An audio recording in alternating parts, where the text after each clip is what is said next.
Hi everybody, I'm Wayne Lambert, the owner of and lead consultant with Lambert.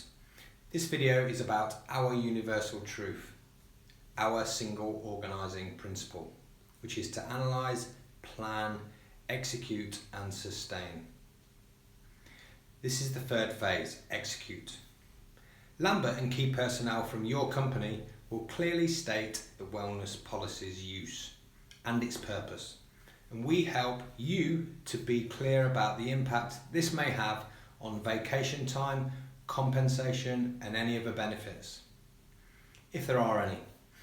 We also help you to initiate a trial period and or a pilot study and give you a realistic time period for this.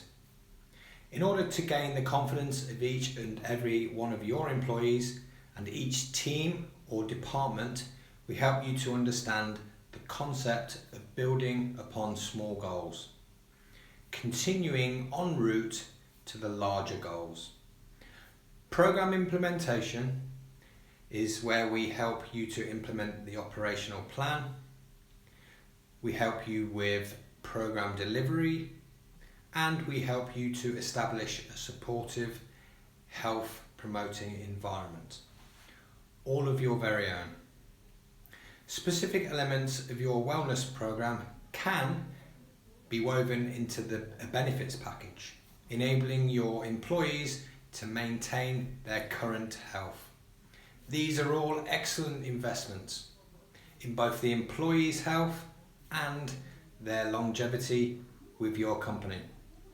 So it's time to decide, is now the right time to commence your very own corporate wellness program?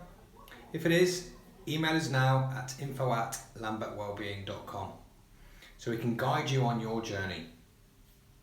We look forward to helping you commence your corporate wellbeing